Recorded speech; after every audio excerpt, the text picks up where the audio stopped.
Om Ajnanatimirandasya Jnananjana Shalakaya Chakshurunmilitam Dhena Tasmai Shri Gurave Namah.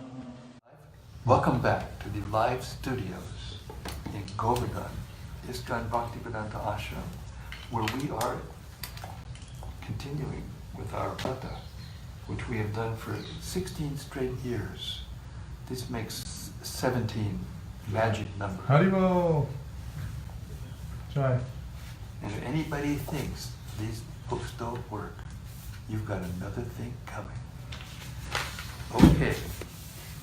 Carrying on from the second chapter, the beginning of the second chapter of the fifth canto, the activities of Maharaja Agnidra. In case you didn't know, we're planning to do the fifth, sixth, and seventh cantos in 1 month, and we have a sage over here that's putting forward the idea that we may be able to do 1 or 2 more cantos. We put him on hold. We put him on hold, you know. We thought maybe we better just stick what we can do. Of course, we'll never do it if we have the wrong introductions. Hey, listen. Last year, Vaisesika Prabhu and I, we thought genuinely, if we could get through the whole third canto, which is a long canto, we would be doing good. And we got through the whole third and fourth canto. Brahma just opened it up. We got this much more to do today. Your voice, Good. your voice is low, supposedly. My voice is low. Maybe that's because I don't have a thing on. I do. My voice is low, according to whom? Manish Singh. Wow. Manish sings. Or Manish, I'll sing a little louder then. Is your transmitter on? Yes. Thank you. Go ahead, Mark. Chapter 2. The activities of Maharaja Agnidra. Text 1. Sri Shukadev Goswami continued. After his father, Maharaj Priyavrata, departed to follow the path of spiritual life by undergoing austerities, King Agnidra completely obeyed his order. No chapter summary. Strict, Okay. huh? We're just asking for the chapter summary. Strictly observing the principles of religion, he gave full protection to the inhabitants of Jambudweep as if they were his own begotten sons. Purport. Following the instruction of his father, Maharaj Priyavrata, Maharaj Agnidra ruled the inhabitants of Jambudweep according to religious principles. These principles are exactly contrary to the modern principles of faithlessness. As clearly stated here, the king protected the citizens the way a father protects his begotten children. How he ruled the citizens is also described here. Dharma Vekshamana, strictly according to religious principles. It is the duty of the executive head of a state to see that the citizens strictly follow religious principles. The Vedic religious principles begin with Varnashrama Dharma, the duties of the 4 Varnas and 4 Ashramas. Dharma refers to principles given by the Supreme Personality of Godhead. The first principle of Dharma, or religion, is to observe the duties of the 4 orders as enjoined by the Supreme Personality of Godhead. According to people's qualities and activities, society should be divided into Brahmanas, Kshatriyas, Vaishyas, and Shudras, and then again into Brahmacharis, Grihastas, Vanaprasthas, and Sannyasis. These are religious principles, and it is the duty of the head of state to see that his citizens strictly follow them. He should not merely act officially. He should be like a father who is always a well-wisher of his sons. Such a father strictly observes whether his sons are performing their duties, and sometimes he also punishes them. Just contrary to the principles mentioned here, the presidents and chief executives in the age of Kali are simply tax collectors. who do not care whether religious principles are observed. Indeed, the chief executives of the present day introduce all kinds of sinful activity, especially illicit sex, intoxication, animal killing, and gambling. These sinful activities are now very prominently manifested in India. Although 100 years ago, these 4 principles of sinful life were strictly prohibited in the families of India, they have now been introduced into every Indian family. Therefore, they cannot follow religious principles. In contrast to the principles of the kings of old, the modern state is concerned only with propaganda for levying taxes and is no longer responsible for the spiritual welfare of the citizens. The state is now callous to religious principles. Srimad Bhagavatam predicts that in Kali Yuga, the government will be entrusted with Dasya Dharma, which means the occupational duty of rogues and thieves. Modern heads of state are rogues and thieves who plunder the citizens instead of giving them protection. Rogues and thieves plunder without regard for law, but in this age of Kali, as stated in Srimad Bhagavatam, the lawmakers themselves plunder the citizens. The next prediction to be fulfilled, which is already coming to pass, is that because of the sinful activities of the citizens and the government, rain will become increasingly scarce. Gradually, there will be complete drought and no production of food grains. People will be reduced to eating flesh and seeds, and many good, spiritually inclined people will have to forsake their homes because they will be too harassed by drought, taxation, and famine. The Krishna consciousness movement is the only hope to save the world from such devastation. It is the most scientific and authorized movement for the actual welfare of the whole human society. Text 2.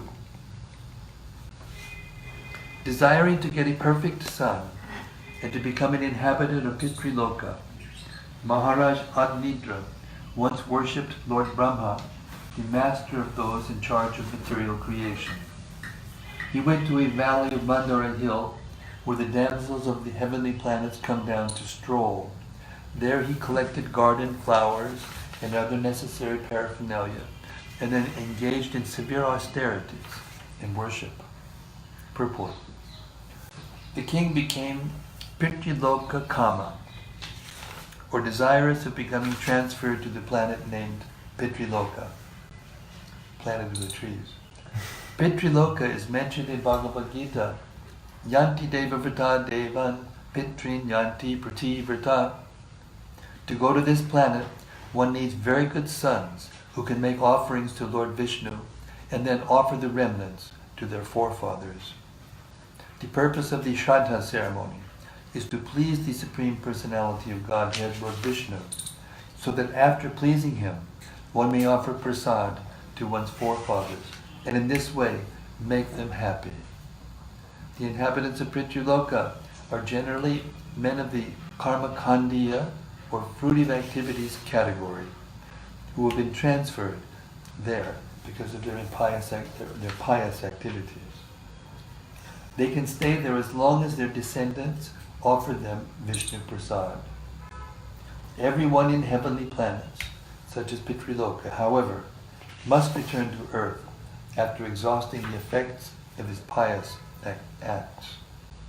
As confirmed in Bhagavad Gita, Chine Punye Marchalokam Vishanti, persons who perform pious acts are transferred to higher planets, but when the effects of their pious acts are over, they are again transferred to earth.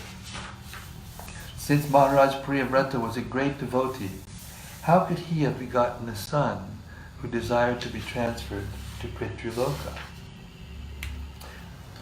Lord Krishna says, Pitri Nyanti Priti Vrtaha. Persons who desire to go to Pitriloka are transferred there. Similarly, Yanti Mad Yajino Pimam. Persons who desire to be transferred to the spiritual planets, Vaikuntha Lokas, can also go there. Since Maharaj Agnidra was the son of a Vaishnava, he should have desired to be transferred to the spiritual world, Vaikuntha Loka. Why then did he desire to be transferred to Pitriloka? In answer to this, Goswami Giridhara, one of the Bhagavatam commentators, remarks that Agnidra was born when Maharaj Priyavrata was infatuated by lusty desires. This may be accepted as a fact because sons are begotten with different mentalities according to the time of their conception. According to the Vedic system, therefore, before a child is conceived, the Garbhadana Sanskara is performed. This ceremony molds the mentality of the father in such a way that when he plants his seed in the womb of his wife, he will beget a child whose mind will be completely saturated with a devotional attitude. At the present moment, however, there are no such Garbhadana Sanskaras, and therefore people generally have a lusty attitude when they beget children. Especially in this age of Kali, there are no Garbhadana ceremonies. Everyone enjoys sex with his wife like a cat or dog. Therefore, according to Shastra conjunctions, almost all the people of this age belong to the Shudra category. Of course, although Maharaj Agnidra had a desire to be transferred to Pitriloka, this does not mean that his mentality was that of a Shudra. He was a Kshatriya. Maharaj Agnidra desired to be transferred to Pitriloka, and therefore he needed a wife, because anyone desiring to be transferred to Pitriloka must leave behind a good son to offer yearly pinda or prasad from Lord Vishnu. To have a good son, Indra wanted a wife from a family of demigods. Therefore he went to Mandara Hill, where the women of the demigods generally come, to worship Lord Brahma. In Bhagavad Gita 4.12 it is said, Kankshanta Kamanam Siddhim Yajanta Iyadevataha. Materialists who want quick results in the material world worship demigods. Worship who? Demigods. Oh, all right. This is also confirmed in Srimad Bhagavatam. Shri Aishwarya Prajip Sabaha. Those who desire beautiful wives, substantial wealth, and many sons worship the demigods. But an intelligent devotee, instead of being entangled by the happiness of this material world in the form of a beautiful wife, material opulence, and children, desires to be immediately transferred back home, back to Godhead. Thus, he worships the Supreme Personality of Godhead, Vishnu. Text 3. Understanding King Agnidra's desire, the first and most powerful created being of this universe, Lord Brahma, selected the best of the dancing girls in his assembly, whose name was Purvachiti, and sent her to the king. Purport. In this verse, the words Bhagavan Adi Purusha are significant. Bhagavan Adi Purusha is Lord Krishna. Govindam Adi Purusham Tamaham Bhajami. Lord Krishna is the original person. In Bhagavad Gita, he is also addressed by Arjuna as Purusham Adyam, the original person. And he is called Bhagavan. In this verse, however, we see that Lord Brahma is described as Bhagavan Adi Purusha. The reason he is called Bhagavan is that he fully represents the Supreme Personality of Godhead and is the firstborn creature in this universe. Lord Brahma could understand Maharaj Agnidra's desire because he is as powerful as Lord Vishnu.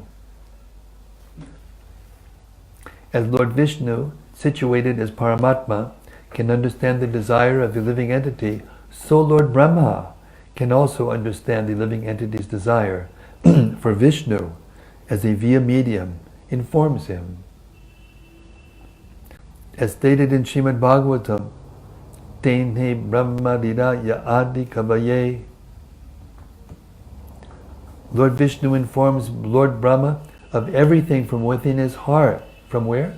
Within his heart. Oh, all right. Just checking. Just checking. Because Maharaj Agnitra specifically worshipped Lord Brahma was pleased, and he sent Purvachiti, the Apsara, to satisfy him. Two short questions here. It says that Brahma is as powerful as Lord Vishnu. Can you? It says elsewhere that it's by the mercy of Lord Vishnu that Brahma is almost as powerful as Vishnu. Because he has to do this huge task of creating the universe. So Krishna can empower somebody like that. Okay. And the first question, actually, the previous one is, it says time of conception. Does not just mean time, but generally means consciousness of the That's what it means. The time at the time of conception, the consciousness has to be pure, proper. Although time does also play into the equation. Time, place, circumstance, consciousness, all the different factors. So the time includes all those different. Yeah, like the story of Dipti. Yeah. Because it was the wrong time when Shiva was marching across the sky with his rules and ghosts. Not a good time. Not very good. Of course, you could look at it in another way, that time could be the time at the time of Garbhadana Samskara. Okay. Okay. Text 4. The plot is thickening here.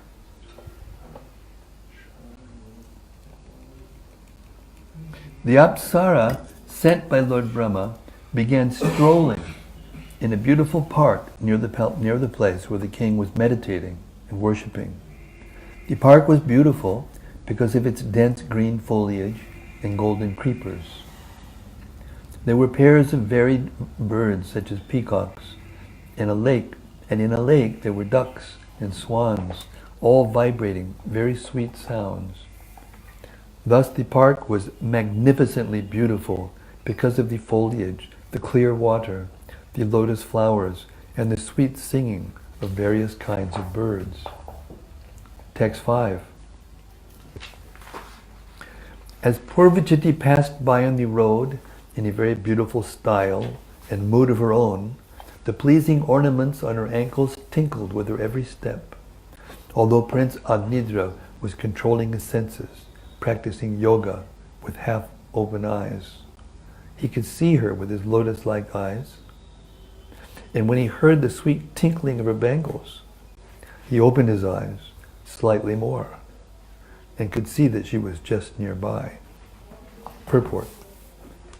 It is said that yogis always think of the Supreme Personality of Godhead within their hearts. Dhyana vastita tadkatena manasa pashanti yam yoginaha. The Supreme Personality of Godhead is always observed by yogis who practice controlling the venomous senses. What senses? Venomous ones. Just checking. As recommended in Bhagavad Gita, yogis should practice sampreksha nasikagram, keeping their eyes half open. If the eyes are closed completely, there will be a tendency to sleep. So-called yogis sometimes practice a fashionable form of yoga by closing their eyes and meditating, but we have actually seen such so-called yogis sleeping and snoring while meditating. Prabhupada once imitated their snoring in a lecture. This is not the practice of yoga. To actually practice yoga, one should keep his eyes half open and gaze at the tip of his nose. Although Agnidra, the son of Priyavrata, was practicing mystic yoga and trying to control his senses, the tinkling sound of Purvachiti's ankle bells disturbed his practice. Yogi Indriya Samyamya. Actual yoga practice means controlling the senses. One must practice mystic yoga to control the senses. But the sense control of a devotee who fully engages in the service of the Lord with his purified senses Rishikesha Sevanam, can never be disturbed. Srila Prabodhananda Saraswati therefore stated, Durmatendriya Kala Sarpa Patali Proktata Sangstra Yate. The practice of yoga is undoubtedly good because it controls the senses, which are like venomous serpents. When one engages in devotional service, however, completely employing all the activities of the senses in the service of the Lord, the venomous quality of the senses is completely nullified. It is explained that a serpent is to be feared because of its poisoned fangs. But if those fangs are broken, the serpent, although it seems fearsome, is not at all dangerous. Devotees, therefore, may see hundreds and thousands of beautiful women with fascinating bodily movements and gestures, but not be allured. Whereas such women would make ordinary yogis fall. Even the advanced yogi, Vishwamrita, broke his mystic practice but to unite with Menaka and beget a child known as Shakuntala. The practice of mystic yoga, therefore, is not sufficiently strong to control the senses. Another example is Prince Agnidra, whose attention was drawn to the movements of Purvachiti, the Apsara, simply because he heard the tinkling of her ankle bells. In the same way that Vishwamrita Muni was attracted by the tinkling bangles of Menaka, Prince Agnidra, upon hearing the tinkling bangles of Purvachiti, immediately opened his eyes to see her beautiful movements as she walked. The prince was also very handsome. As described herein, his eyes were just like the buds of lotus flowers. As he opened his lotus-like eyes, he could immediately see that the Apsara was present at his side.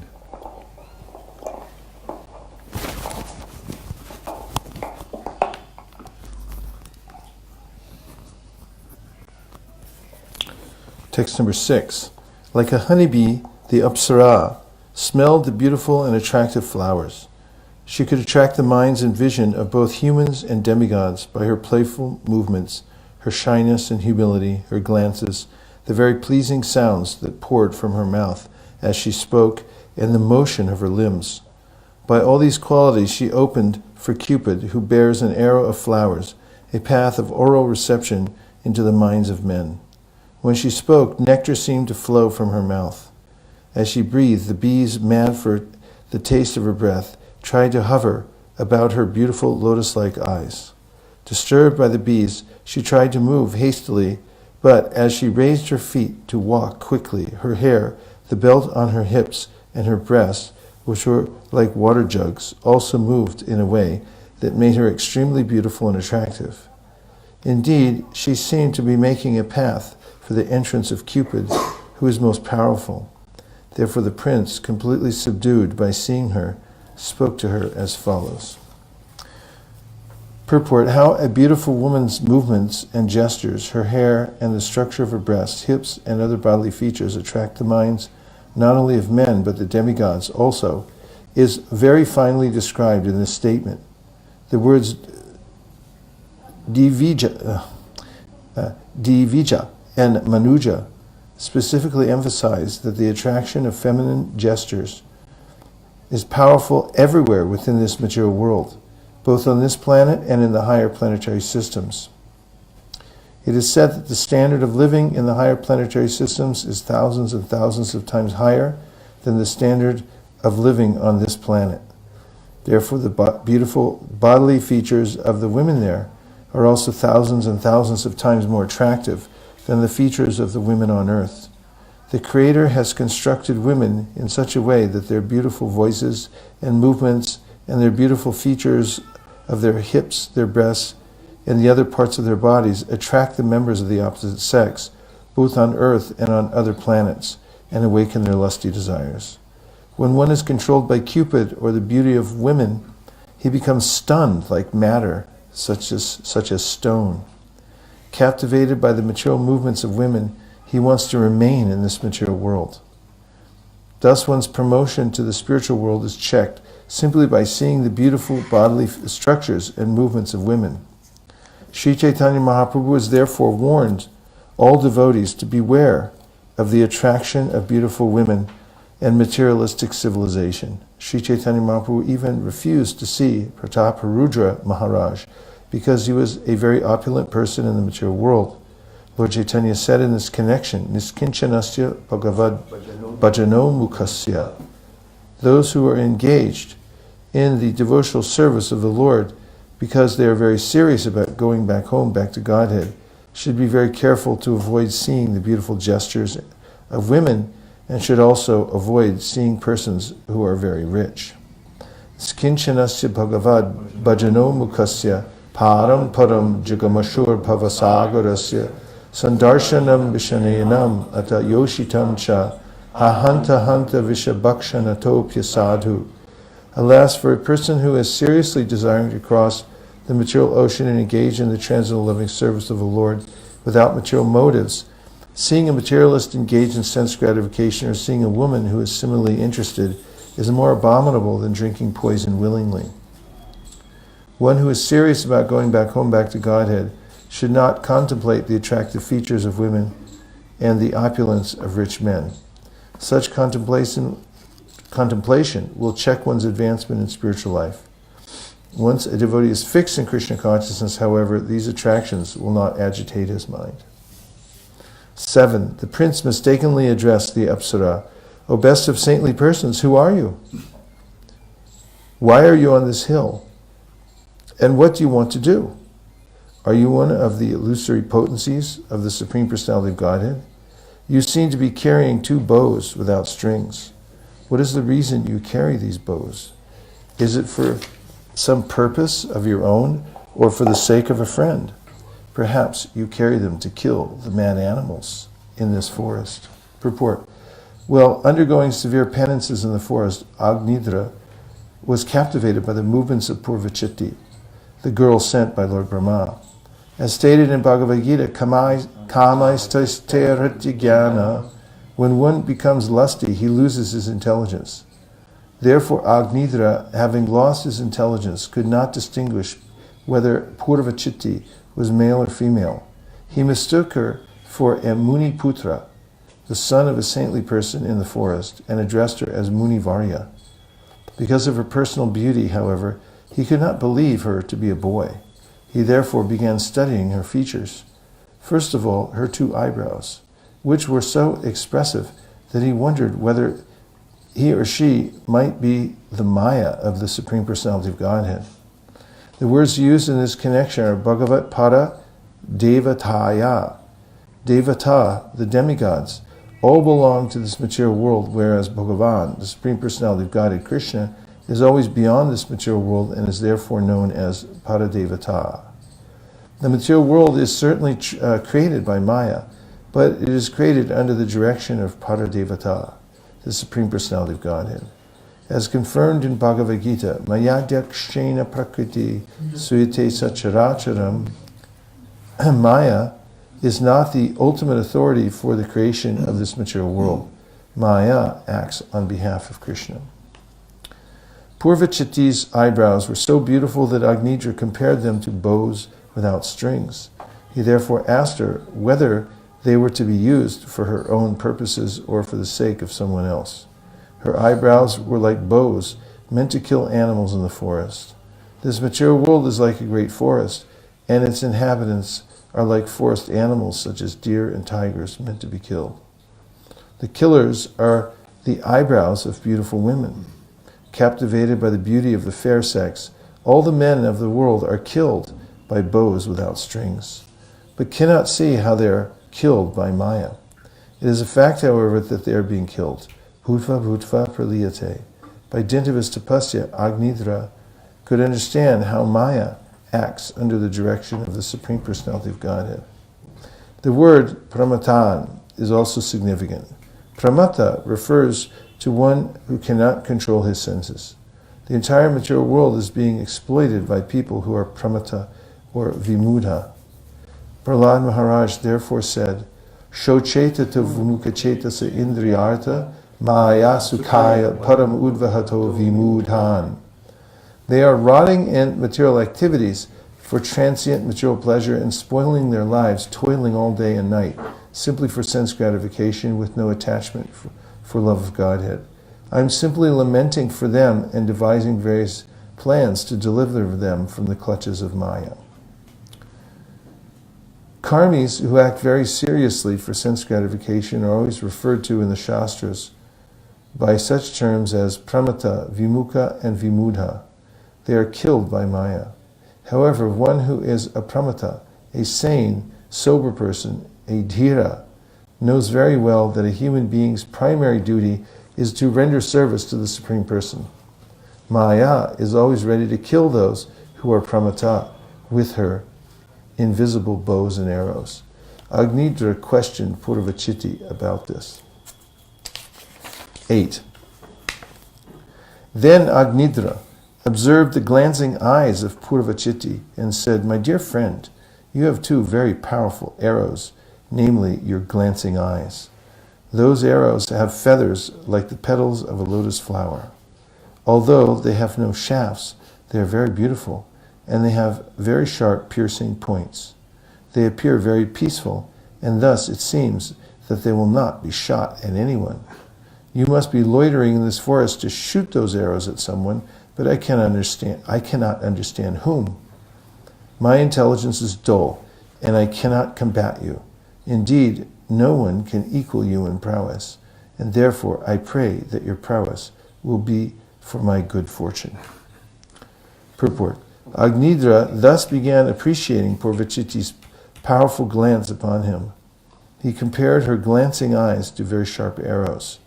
Although her eyes were as beautiful as lotuses, they were simultaneously like shaftless arrows, and Agnidra was therefore afraid of them. He hoped that her glances upon him would be favorable because he was already captivated, and the more captivated he became, the more impossible it would be for him to remain without her.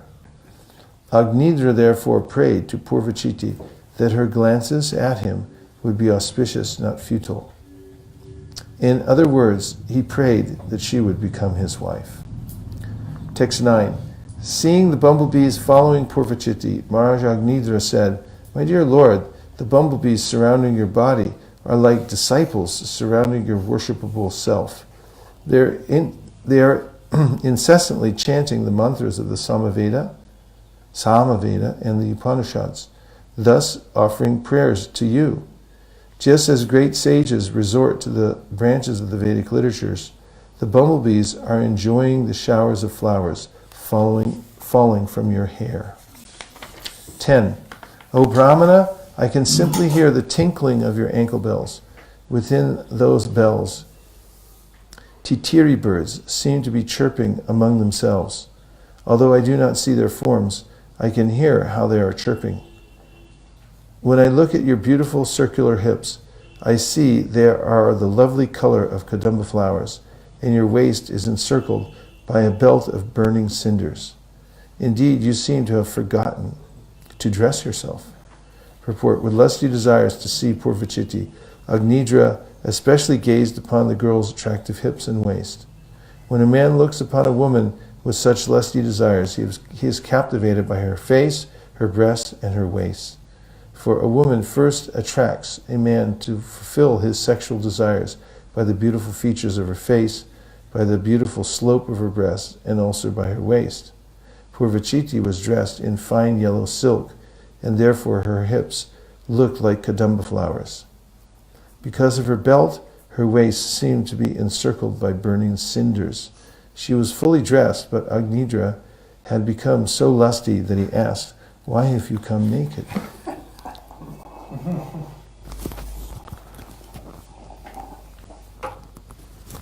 Text 11.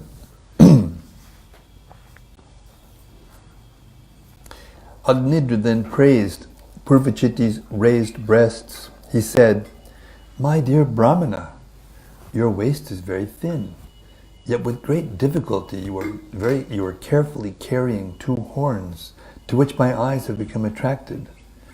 What is filling those two beautiful horns? You seem to have spread fragrant red powder upon them, powder that is like the rising morning sun. O most fortunate one, I beg to inquire, where have you gotten this fragrant powder that is perfuming my ashram, my place of residence? Purport. Agnidra appreciated Purvachiti's raised breasts. After seeing the girl's breasts, he became almost mad. Sound familiar? Nevertheless, he could not recognize whether Purvachati was a boy or a girl, for as a result of his austerity, he saw no distinction between the two. He therefore addressed her with the word Dvija, O Brahmana. Yet why should a Dvija, a Brahmana boy, have horns on his chest? Because the boy's waist was thin, Agnidra thought he was carrying the horns with great difficulty, and therefore they must be filled with something very valuable. Otherwise, why would he carry them? When a woman's waist is thin and her breasts are full, she looks very attractive. Agnidra, his eyes attracted, contemplated the heavy breasts of the girl's thin body and imagined how her back must sustain them. Agnidra imagined that her raised breasts were two horns she had covered with cloth so that others would not see the valuables within them. Agnidra, however, was very anxious to see them. Therefore he requested, please uncover them so that I can see what you are carrying. Rest assured that I shall not take it away. If you feel an inconvenience in removing the covering, I can help you. I myself can uncover them to see what valuable things those raised horns contain. He was also surprised to see the red dust of perfumed kumkum spread over her breasts. Nevertheless, still considering Purvachiti a boy, Agnidra addressed her as Subhaga, most fortunate Muni. The boy must have been fortunate, otherwise, how simply by standing there could he perfume Agnidra's entire ashram? Text 12. That's a really short, small question. Is there like, I mean, as far as horns go, what kind of horn is he talking about? Because when I think of a horn, I think of like an animal's horn. So you can't really fill it with... He wasn't thinking. No, but there are horns that contain things like that they have a wide opening. And I'm thinking what kind of horn that is. Semi-cross kind of horn am I looking at? I don't know the name for it, but I know they exist. Like they're, They're like this full one. of powder and stuff. Yeah. The rhino They're horn? there. Rhino horn? No, they're the kind of horn you can blow. Don't make me come over there. It's just called blow horn. They had the musket, they had the horn, and they put the gunpowder in it, and then they went. And then Let's keep then, moving. well, it wasn't my fault. Yeah. I didn't get into that. That's right. Text 12. Thank you. Oh, best friend, will you kindly show me the place where you reside? I cannot imagine how the residents of that place have gotten such wonderful bodily features as your raised breasts, which agitate the mind and eyes of a person like me who sees them. Judging by the sweet speech and kind smiles of those residents, I think that their mouths must contain nectar. Purport. Still bewildered, Agnidra wanted to see the place from which the Brahmana boy had come, where the men had such raised breasts. Such attractive features, he thought, must be due to the severe austerities performed there. Agnidra addressed the girl as Suritama, the best friend, so that she would not refuse to take him there. Not only was Agnidra captivated by the girl's raised breast, he was also attracted by her sweet speech. Nectar seemed to emanate from her mouth, and therefore he was increasingly surprised. Text 13. My dear friend, what do you eat to maintain your body? Because you are chewing betel, a pleasant scent is emanating from your mouth. This proves that you always eat the remnants of food offered to Vishnu. Indeed, you must also be an expansion of Lord Vishnu's body. Your face is as beautiful as a pleasing lake.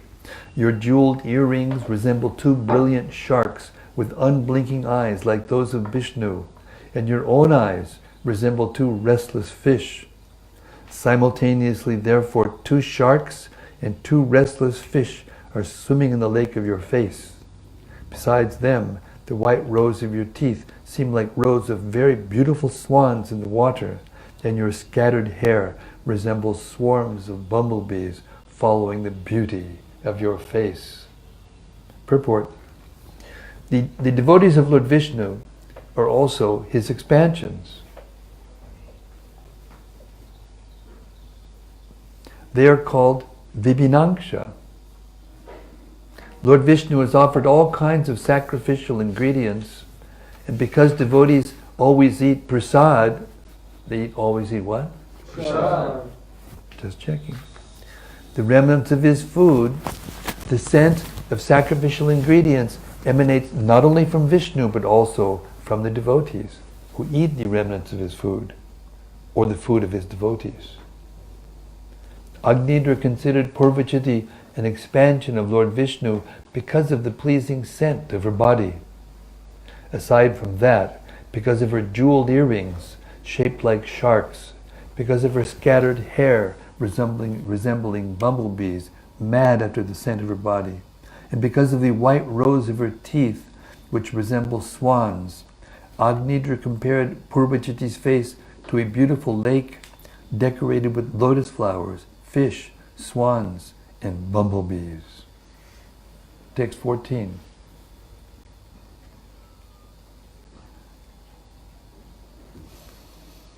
My mind is already restless. Mind is already what? Restless. And by playing with the ball, moving it all about with your lotus-like palm, you are also agitating my eyes. Your curling black hair is now scattered, but you are not attentive to arranging it. Are you not going to arrange it? Like a man attached to women, the most cunning wind is trying to take off your lower garment. Are you not mindful of it? Purport.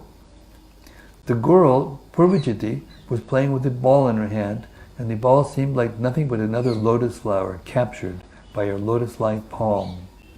Because of her movements, her hair was loose, and the belt holding her cloth was giving way as if the cunning wind were trying to make her naked.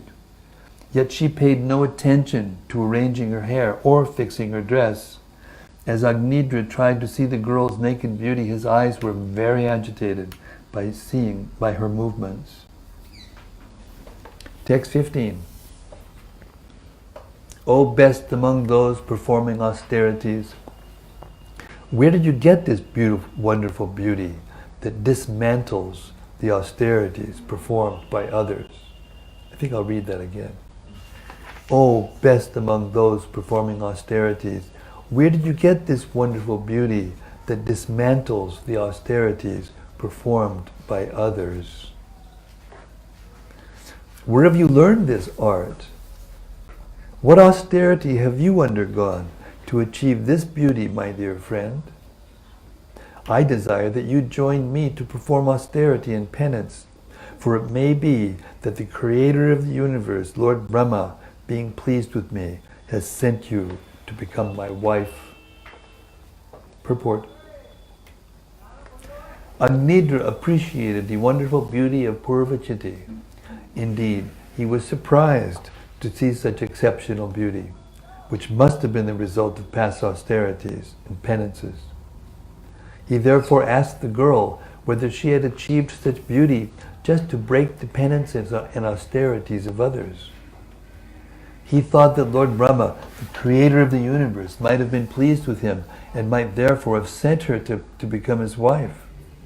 He requested Purvachiti to become his wife so that together they could perform austerities and penances in family life.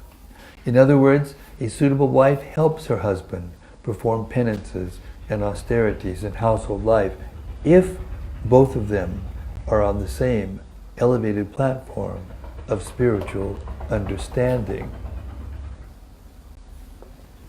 Without spiritual understanding, husband and wife cannot be equally situated. Lord Brahma, the creator of the universe, is interested in good progeny. Therefore, unless he is pleased, one cannot get a suitable wife. In fact, Lord Brahma is worshipped in marriage ceremonies. In India, even today, wedding invitations are still issued with a picture of Lord Brahma on the face of the card. And thus ends this morning's reading of Srimad Bhagavatam, ending on Canto 5, Chapter 2, the activities of Maharaja Agnidra. We'll take up at text number 16 at 3:30 p.m. Indian Standard Time. Thanks for joining us, and thanks for everybody in the studio, live studio audience. Lord Premanande. Hari Bol. Nitai Gaura Hari Bol. Nitai Gaura Hari Bol. Hari Bol. Nitai Gaura Hari Bol. Nitai Gaura Hari Bol. Hari Bol. Hari Bol. Nitai Gaura Hari Bol.